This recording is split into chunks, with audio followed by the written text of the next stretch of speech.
If you're listening to Shabbat Dinner Party, I have a hunch you're interested in rituals. Maybe starting something for the first time or deepening your relationship to existing ones. So I want to tell you about a new podcast. Regeneration is a new series from Recustom and the Jewish Grandparents Network, where hosts Debs Weinberg and Eileen Levinson unpack rituals like mikveh, Havdalah, and Shabbat. Through conversations with rabbis and authors, they bring these rituals to life, making us understand them, but also empowering us to make them our own. Search for Regeneration Rituals wherever you listen to podcasts.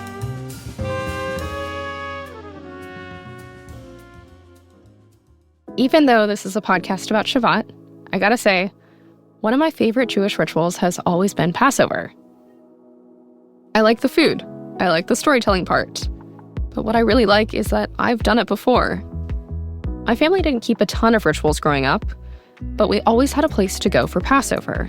So at this point, the whole tradition feels natural. I know to avoid the things that might get me into trouble. Don't lick the wine off my fingers when we're doing the 10 plagues. Don't bring a dessert with flour. Don't close the door that's been opened for Elijah. I also know that the youngest person in the room often reads the 4 questions. So imagine my surprise when I was the youngest person at the Passover Seder table this year. When it was my turn to read, I failed miserably. I couldn't figure out the pronunciations, and finally the guy next to me started reading for me. I was totally thrown, and honestly, I was pretty embarrassed. Like, no matter how much internal digging and soul-searching I'm doing, I didn't know the right Hebrew words. I felt like a bad Jew. That feeling and that expression is something my dinner guests today have given a lot of thought. And the way they talk about what it means to be a good or bad Jew might leave you with a different take on what those words even mean. From Judaism Unbound, this is Shabbat Dinner Party. I'm your host, Kate Mishkin. This is episode 3, Shabbat Shalom. Passover dinner this year fell right in the middle of my personal journey into what Shabbat might look like for me, specifically what the Friday dinner practice might look like. At this point, I could have had a couple Shabbat dinners by now, but I've got to be honest, I'm getting kind of caught up in the details. Whether I should give up my phone for 25 hours, how many people I should invite, if I have the right candles. I wanted to ask our resident Shabbat expert, Neil Spears, if that pressure to get it absolutely right rings a bell. And as I learned from him, it does. I work with a lot of people who are experimenting with Shabbat, or families where maybe one person's Jewish and someone else isn't Jewish. Like, how do you create Shabbat when many of us carry this misconception that Shabbat is about not. Right. And that's true, right? And that is a way to observe Shabbat. That said, for folks like you who are Shabbat curious, That's me. one thing I would offer is that it's not a black or white. It's not an all or nothing. Yeah. There's a way to experiment with Shabbat where you maybe just try what it would be like on Friday night when you get home to not have your phone with you, just for a few hours. Mm-hmm. That can be a Shabbat practice. Yeah. That is about exclusion, right? That's about the shamor. That's about the guard part. But it doesn't necessarily, like, you didn't do Shabbat wrong if you used your phone the rest of the time. In case you don't remember from last time, shamor and zachor are 2 different verbs related to Shabbat. Shamor, guarding, and zachor, remembering. On Shabbat, in my opinion, right? I just would offer that. There's magic in these, in trying some of the small practices. Sometimes Jewish spaces that we're new to can feel like you're the only one in the room who doesn't have somebody to talk to. Yeah. Or you're the only one in the room who doesn't know when to stand up, sit down, bend over, say the thing, respond. They can feel that way. Yeah. And part of, I think, the challenge of having Shabbat community in our modern times, especially for folks who don't already have a built-in community, is figuring out how to find the right people to do Shabbat with. Yeah. Here's a couple of things I would offer. One, doing Shabbat doesn't have to involve going to synagogue. Okay. It could involve having dinner with your family or a couple friends. And that could be Shabbat. right? And not just dinner party, but dinner with purpose. Dinner with purpose. I know that's like the idea of this podcast and what we're talking about, right? Like that can be enough. And then you can expand and experiment from there. I know there are organizations out there like One Table and others that are designed to help people find each other for the purpose of community on Shabbat. Yeah. When we show up again and again and again in places, we become known. We become known. Peter Block says that every time we gather, we're creating the world we want to create. So that can be around a Shabbat dinner table. Yeah. It doesn't necessarily have to be at synagogue. It doesn't have to have that element if that's not accessible for you in this moment or for others in this moment. But gathering and being together on Shabbat is part of the point. Yeah. It is part of the point. Yeah. Is that a taste of the world to come? A taste of the world to come. That's this ancient premise that the Sabbath represents this sort of perfected reality. It's kind of a reminder of what could be. According to the Talmud, in Berachot 57, Shabbat is 1/60th of the world to come. Every Friday night, we step into a sacred rehearsal for a more healed world, practicing the rhythms of the future in the midst of the present. You know, when I show up on Shabbat and I'm immersed in the songs, in the psalms, in the words, when I take a break from the notifications, work, decide, create, that's the world to come. When I can just be, when you can just be, that's the moment when we have arrived. I love what you just described, because it's like, you can't have that. Like, there's no shortcut there's no app for feeling seen or you can't teleport to the synagogue. Like, there's no way around any of this. You actually have to do it. That is right. There's one other thing, though. If we do it enough, like any muscle, it gets stronger and stronger and stronger. Yeah. And we can still access these ideas of Shabbat on the other days of the week. Okay, what would that look like? So like, it looks like sort of like, I don't know, some people call it like microdosing Shabbat, you know, where maybe it's a rough week and you got an awful meeting with a client or a boss or a loved one on a Tuesday. Right. And you are through the roof. Because you've built a muscle, a practice of saying, I am not the product of whatever this demand is. I do not exist to figure out the answer to this thing. I am fine just the way I am. That's a little, whiff of Shabbat. That's the idea. Judaism does not have a monopoly on this. Like any practice, it will have reverberative effects throughout our lives, even in moments when it's not Friday night or Saturday morning or Saturday afternoon. Right. So it's a tool that we can bring out, kind of a muscle that we can lean on outside of the Sabbath timeline. 100%. I think part of the reason that people have trouble maybe doing Shabbat is because this fear, like, I'm going to do it wrong. Like, I don't have the candles. I don't have the wine. I don't have the challah. So I can't do it. No. Like you just said, that's not the point. No. That's not the point. Here. We can still have Shabbat, even if we don't light the candles. Yeah. Because Shabbat is bigger than any particular ritual object. It is the regular interruption of the drumbeat so that we can reach a higher plane of existence. That's the Jewish concept here. That's the Jewish wisdom here. We don't do it alone. We do it with other people. Mm-hmm. We're sanctifying time. That's the word that the rabbi of my childhood always just used. Sanctifying time. What does that even mean, right? Like, it means elevating the everyday, the mundane, into something special. That's what it means. We even do this with food, actually. Yeah. So like on Saturday afternoons, many Ashkenazi Jewish families, observant families, will eat a particular kind of food called cholent. Have you heard of cholent? Cholent. Okay. No. Cholent is this slow-cooked stew that you kind of put in the slow cooker on Friday before Shabbat comes, and you leave it on low heat. It's got, every family has its own cholent recipe, but it's got maybe beans or different meats if you're having a meat cholent, or it's like a stew. It's like a stew. And you leave it on, and then you eat it on Shabbat afternoon. It's very everyday food, right? Like this is like, it's stew. It's not actually that special. We have challah, that's special, right? But like cholent is actually not special. What makes cholent special? We eat it on Shabbat. We decide to elevate that food because we're eating it on Shabbat. That's something we can do on Shabbat as well, right? That's the idea of Shabbat is taking ordinary time and making it special. In some ways, Shabbat lives inside of us. Yes, we can do Shabbat without the candle or the challah because it transcends ritual objects. But we can't expect Shabbat to happen, as I have, by doing nothing. Shabbat happens when we step out of our own lives and decide to elevate the ordinary.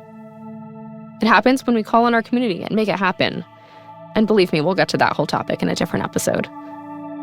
Ideally, we make it happen so often it becomes a tool that we can call on anytime we need it. It's like a knife that could belong to a Michelin star chef and also cut a PB&J. But if it's not sharpened, it's just a dull blade. Speaking of food and sharp knives, I'm back at Gefilteria HQ, or really, Jeffrey's Brooklyn apartment, to meet with Jeffrey and Liz and continue cooking our Shabbat dinner. When we last left them, they were making the chicken and stock for matzo ball soup, the quintessential Shabbat dinner food. Or kind of. Really, the meal that might be served at Rosh Hashanah or Passover. But even to make an idealized Shabbat dinner for 3, we have to take it one little step at a time. So now we're making challah. That starts with making the dough, punching it a lot, resting it, punching it, resting it, braiding it, baking it, eating it. It's a lot. And for many, it's a labor of love that reminds them of time, both in general and that Shabbat is imminent. It sounds a little bit like meditation, that reminder of time and where you are in it. Okay, let's just talk about what's happening now. Yeah. So we're gonna work on the challah. And then Liz saved all the scraps from prepping the soup. And I have some other scraps in the freezer, and we're going to just make a stock for the future, because that's just kind of like part of the shtetl way. Okay, wash your hands. Okay. You are going to make challah with us. Okay. For the first time? Wow. Okay. I've never done it. Oh my God. How's your comfort with baking? You don't have to. I'm just curious. Yeah, I enjoy it a lot. Okay. I'm not great at it. Well, but you're like, you put your hand on dough.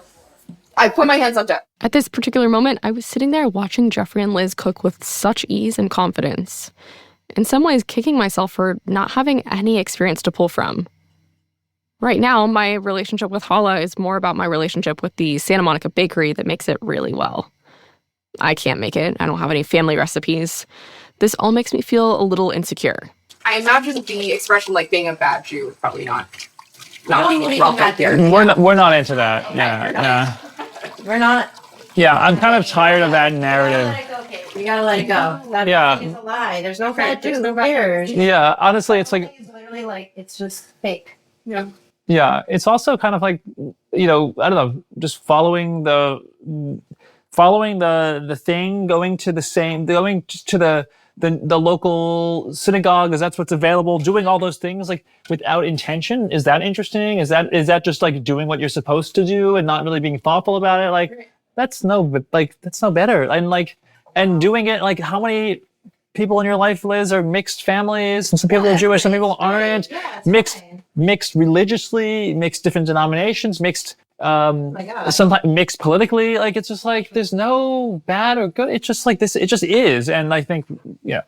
The whole bad Jew thing also is like, I find it like it's extremely problematic because it's so shutting down of somebody who wants to learn, right? So the essence of it is like everyone's coming into adulthood with whatever level of Jewishness was passed on to them for whatever reason, and it's like from there you can just decide to go wherever you want. So like there is no like I have arrived at a place where I am a bad Jew. It's like you're just on whatever journey you're on, right? Yeah. Like that's the thing. It's like the essence of it is like you're there's no static. Mm-hmm. Look at you right now. You're making a podcast about Shabbat. Like I never made a podcast about Shabbat. No. Right? Like you're actively on a journey, which makes you, that's like the whole thing. Okay, let's all gather around quickly. Okay, you're in charge of punching down this dough. Okay, with the. Yeah, I want you, everyone who's ever said you're a bad Jew, I want you to think about that while you punch this dough down, okay? Okay. Yeah. Satisfying? Okay. Very satisfying. Oh, okay. Try to be as even as possible, but it's okay if it's not perfect. So the challah is resting, and I'll return to braid and decorate it with Jeffrey and Liz next time. In the meantime, I'm on my way to meet Hana Mendel for Shabbat dinner.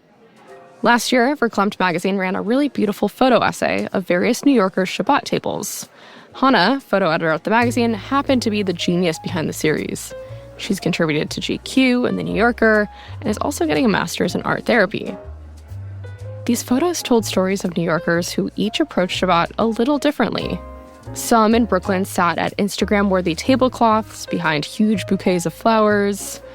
One was a Columbia University student on the Upper West Side. Each person had a story of the way they made Shabbat their own, and how they approached the same tradition each week. The piece was a beautiful reminder that each person has a different interpretation of Shabbat, that weaves family history, their relationship with contemporary life, and their own personal aesthetics and taste. What makes it a tradition is not that it looks the same across the board between houses, but that it looks the same for them each week. They have a practice they keep. Hana seemed like the perfect Shabbat dinner guest because she has her own practice, but she makes it seem also approachable. Cool. Okay. Welcome to Shabbat Dinner Party, Hana. Thank you so much for having me. Tell me about what did you do last Friday night? Okay, last Friday night, my boyfriend and I had a very casual, cozy Shabbat where he made a delicious challah with kasha. Highly recommend. Kasha gives it this like very strange, well-rounded flavor, and you add it like right at the end in the crock pot. And we just kind of lived off of that Friday evening. And yeah, it was super low key and really pleasant. Yeah. And so it sounds low key, but it also sounds like it took a little bit of work. Ooh, that's such a good question because it's like, technically these are simple things, right? There's just a challah. That's like straightforward as it gets. No fluff when it comes to food preparation. But then if I think about it, it's like, okay, I found a partner who's matching my religious level. We live in this particular place in Manhattan that gives us access to this particular synagogue, which trial and error, eventually we ended up finding. How long was that process? Probably 5 years to have like a Shabbat of peace, because in order to have that, like it is like very dependent. Shabbat is very dependent on like a community that also supports it. It feels like almost a gift to yourself to be able to wake up on Friday and say, okay, this is exactly what we're doing. And this is going to be a low lift tonight because I know what to do. That is so true. And that is also the embodiment of the point of Shabbat to begin with. So take me back to like your growing up. Did you do Shabbat? How were you raised? What did this look like for you then?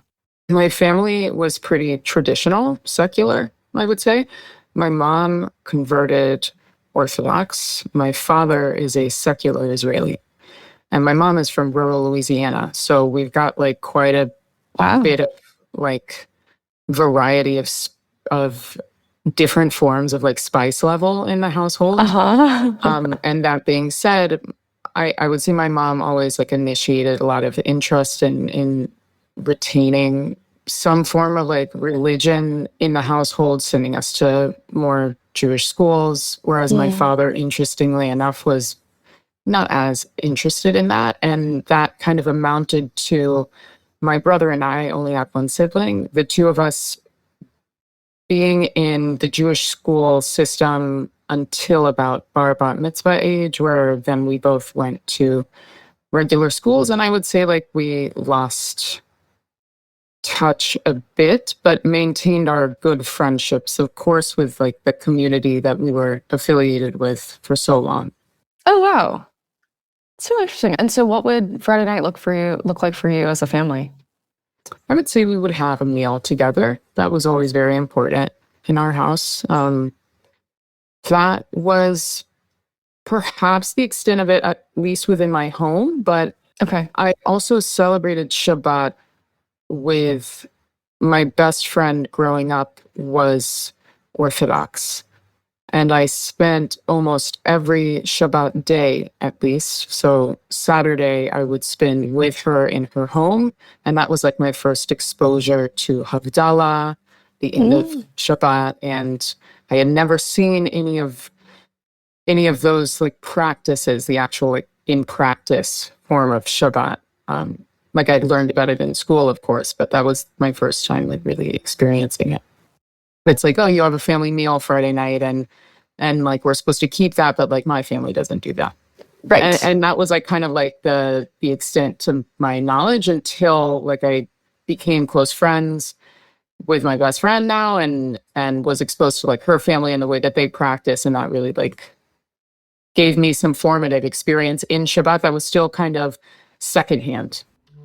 What was it that like appealed to you about this? And did it feel natural? Did it feel foreign? It felt old world and unrelatable at that point in my life. I didn't have a desire in the sense of like keeping Shabbat and completely like removing myself. I didn't really understand the appeal to that. And that was like a lot of just influence from my own family. But something that really appealed to me at that stage was, and this is so random, but like during Havdalah, when they take out the samim, the spice, and also like the big waxy candle that is always like so beautiful and intricate. Because I think, what is it? Havdalah needs like 2 wicks, or I believe it's like 2 wicks of flame, but always the Havdalah candle ends up having like 7. And it's like this gargantuan, massive braided candle. Okay, so a note on Havdalah. So Shabbat is bookended by 2 things. Candles, wine, and challah on Friday at the start of Shabbat, and wine, candles, and spices at the end of Shabbat for Havdalah. Shabbat sits in the hammock held by these 2 sturdy bookends that force us to slow time down, notice a transition, activate senses, and set an intention for the holy space and time. So when I first went to my best friend Rachel's house, and her family like pulls out this monstrous candle that looks like ancient, and it's on fire and making this crazy flame, and then this spice box, and they're all passing around and sniffing it. I was like, whoa, what? This is Judaism? What's going on? And like I'm smelling it, and all of a sudden I start to understand it like with my senses in a way that like I'd never needed to before, and that was like, that did something. How did you end up like in the place where you are now, where this is part of your life? So I think anyone with like enough Judaism in their family heritage. When I say enough, I mean like it's present. You don't have to do anything about it. Maybe you have a grandparent who's Jewish, or maybe like it doesn't take much. But if there's someone like in the family line that you have exposure to, and it's like somehow around, even if it's in the distance, there will come a point in your life where you're confronted with your Judaism and you sort of have to do something about it. And whether it's like the world making you confront it, or like maybe it's your own investigatory thing with your family lineage, trying to understand like where you came from, what's going on. I think that feeling's followed me around for a while. It's a quiet hum, I've noticed, but haven't really given that much thought to. But the hum is getting louder, and I need to know where I came from and where to go from here. So it's like I have a Baptist grandmother, and then I have the grandparents on my father's side who are Holocaust survivors or a child of a Holocaust survivor and are from Eastern Europe. And that side of the family has been secularized, but then my mother's side of the family is still very religious. And I was basically trying to understand like the cultural trickle down of the family tree and how it amounted to the particular branch that I fell on being the most observant and somehow not observant at all. When just like 2 generations ago, there was a rabbi in the family. Like that was really confusing to me. What happened? What very much confused me in my own family was the nationalism that I saw present from my dad's side of the family, and yet the rejection of religion. And I didn't understand like how those 2 things can aren't intertwined, but they didn't seem to be intertwined in my family personally. So like that was really strange to me. I was like, why should I, for example, care to be in a relationship with a Jewish person? Why am I being told by my family to be in a relationship with a Jewish person and that that's important when we don't observe anything? Why should I care about that? Obviously, we come from different places, but it does feel like by the time something has happened at our grandparents' generation, and then it's come down to our parents' generation. And by the time it comes to us, I think a lot of us, I guess I am generalizing, but like for some people, it falls on like, why do we do this and not that? For me, it's like, why don't we do anything? I don't know. I wonder if there's kind of a more mindful shift that's happening in people who are 2 generations away from that now. It sounds like we've arrived at the same conclusion. You're executing on it better than I am. Well, it's that same thing where it's like just enough distance from the thing to make it curious. Yeah.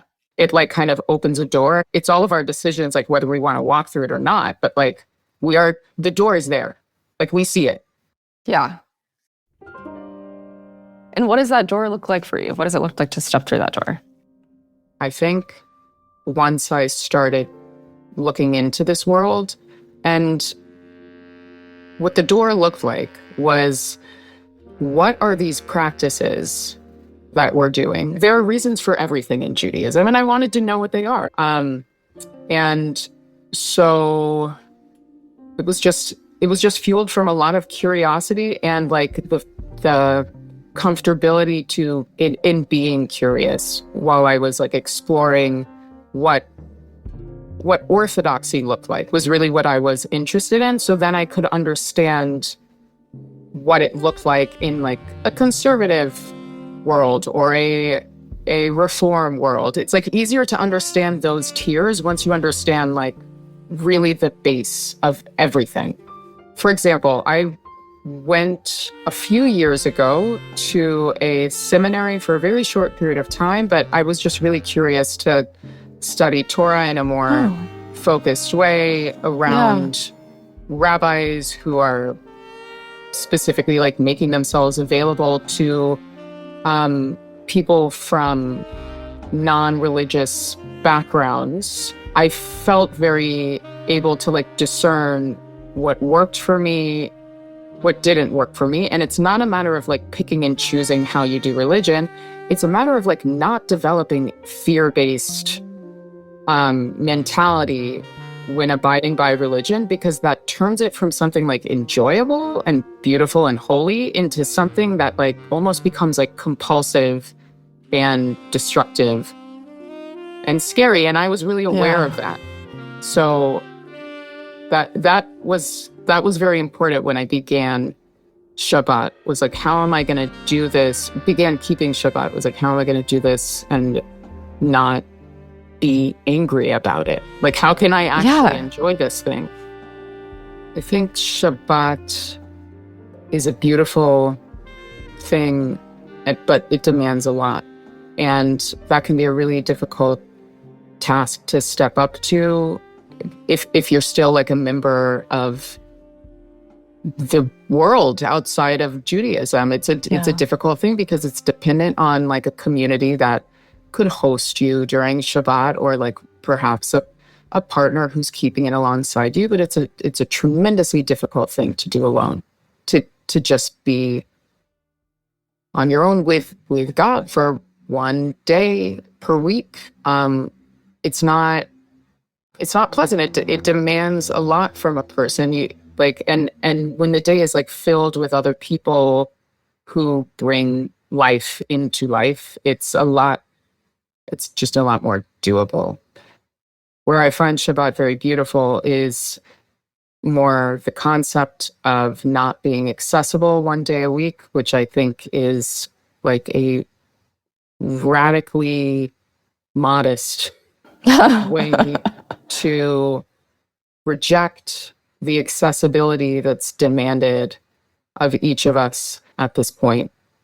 That felt very necessary for me, and that really initiated my keeping it. It wasn't a need to be more religious. It was investigating the trail of these laws, of these teachings in Judaism, and trying to understand like why. And then once I understood the why, being like, oh, I could so easily adapt this into my lifestyle because I believe that. Like, I can't. And like the removal of it being an option is like actually an incredibly freeing thing. Like anyone who keeps Shabbat knows this. It's like you have to put in a little extra effort every single day of the week so that one day you can have no effort. Effort. I mean, there's a lot of effort put into it, but you see what I'm saying? It's like, it's very strategic. And I would say like my early memories of it felt very natural because I only started to keep Shabbat once I had like a network that supported me in that. I really genuinely don't think I would have been able to do it had I been by myself, because like I said, that's a really difficult thing to do. But I befriended a few families in my neighborhood. They opened their home to me. They had me over for Shabbat lunch, and just like a little kindness and a little connection and just meals, that's enough to fill a day. Like I really didn't need anything. That if I go to shul like early-ish in the morning, 9 a.m., stay there till 12, have a little kiddush, do a little schmooze, and then go to someone's house until say 5 p.m., then Shabbat's ending within an hour or two, read a book, and that's it. It's like surprisingly very easy to not be on a phone.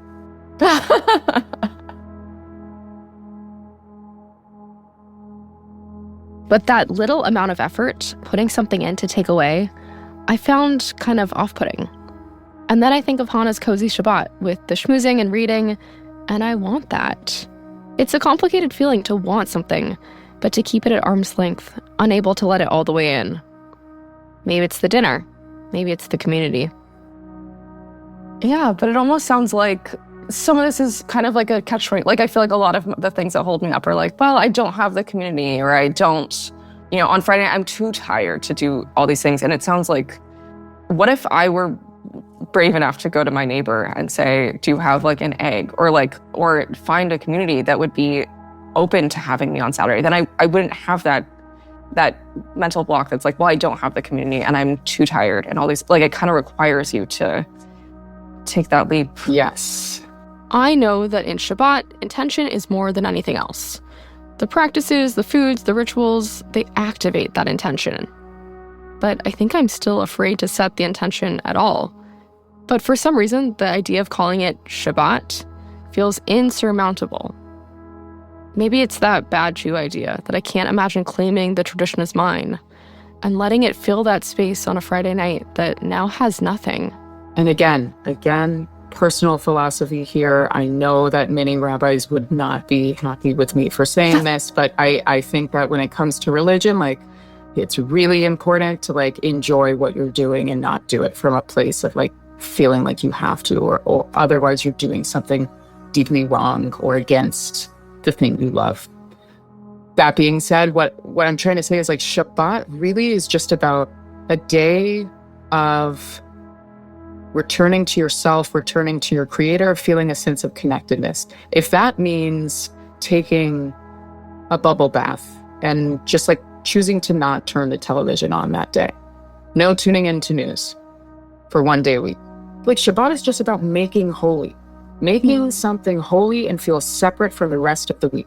That does not have to be, again, personal philosophy does not have to be dependent on like going to your community or like turning your phone off completely. It's just like a matter of like little things to differentiate the week from Shabbat so you can feel that like potent holiness. And that can mean something different for anyone. Like that can look so different to people. It's really just like taking the time to make a separation that is the significant thing.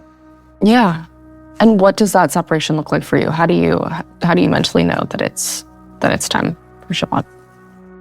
I would say for me it's really like turning the phone off is the biggest part, because knowing that my phone is off, but not just away, it's off. And it's in its little tiny box. And I'm not opening that box for 24 hours. And this is just like how I like to do it, because I don't want to be around my phone all the time. And that's like really relieving. It's so relieving. And it's like almost, it's accompanied by like a silly kind of joy, because all of a sudden it's like, I'm bored. Thank God. I've worked so hard to be bored. Like, what a gift to be bored. Of all the things you've said, that almost feels most. We should all be bored. It sounds perfectly you, and it sounds like you found your door that your generations gave to you. Thank you so much for talking to me. Thank you for sharing this with me. I really appreciate it. Thank you for asking. Thank you for listening.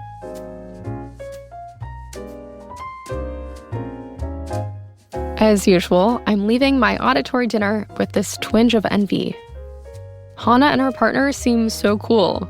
Jeffrey and Liz know how to make the perfect challah. I kind of just want to move to New York and go to their Shabbat dinners. But this is my Shabbat dinner party, and I feel a responsibility to put the pieces together. Or at least to try to define it for myself and build that world. A few years ago, I remember my family had a Shabbat dinner, and a few minutes before I was going to leave the house, we all realized we didn't have the right candles. Or maybe any candles, I don't remember. And it wasn't until later I realized there actually are no right candles. You can use tea lights or beeswax candles too. What makes them right is the fact that there are two of them. The candles got in the way of the dinner with a purpose that Neil talks about. We all fell into a panic. No one wanted to do dinner anymore, and everyone seemed to vaguely resent the idea of getting on Los Angeles's congested freeways on a Friday night. I don't judge anyone in this scenario. In some ways, Shabbat does feel like this delicate experiment with super high stakes. I don't want to do it wrong. I don't want other people in my life who observe Shabbat to see me trying to figure it out and doing it wrong. But I'm also not sure I want people in my life who don't observe Shabbat to be like, what's Kate doing? Why has she gotten super into challah? Either way, I worry about looking, or more accurately, feeling like a bad Jew. If I have non-observant friends over for Shabbat dinner, will they look to me for answers on what Shabbat should be? If I don't have good candles, am I kind of cheating the process? If I have no challah, am I a bad Jew? And which one worries me the most? Let's continue on with the muscle analogy again. The first few times a newcomer goes to the gym can be daunting, overwhelming, and outright dangerous. You're liable to drop a weight on your foot, accidentally use the machine wrong, and throw out your back. That fear keeps so many people away and prevents them from even trying at all, even though we all have this intellectual appreciation of why it's good to stay in shape and go to the gym. And for the people who do face their fears and keep returning, it all starts to become a little bit easier, a little more familiar. The equipment, the people at the front desk. If you keep going back, you can start making your own choices about what you actually want to do at the gym. Maybe one day it's just a walk on the treadmill, and the next day, as you feel stronger, you start working with heavier dumbbells. I'm on the very beginning of that journey. I'm the person afraid of throwing out my back. And I know exactly what this is. I want perfection. I want my dining room table to look like the picture-perfect tables Hana photographed around Brooklyn. I dream of an apartment therapy-style house where everyone knows what to bring, the challah is beautiful, the conversation is easy, and I wrap the dinner feeling satisfied, surrounded by good food, good people, and a ritual that comes easily. To me, anything else is utter failure. The bad cooking? Failure. My mispronunciation of the 4 questions? Wrong. The fact that I live in this tiny apartment and make my guests sit in folding chairs? So embarrassing. I am so hard on myself. So hard that I will never allow myself the imperfection that comes with trying. I'm so nervous about everyone judging me for being a bad Jew that I forgot the biggest judge of myself is me. That insecurity comes from a really deep place inside of me. It's a completely internalized pressure. But that's why I'm bringing these guests like Jeffrey and Liz and Neil and Hana in. They're extending a hand, helping me make this practice my own. So next week, we'll continue on this journey with them. Liz and Jeffrey will talk to me about how to make new traditions and how to braid challah. We'll learn a little bit about time travel with Neil, and we'll confront politics at the dinner table with a very special guest, comedian Elliot Glazer. See you next week.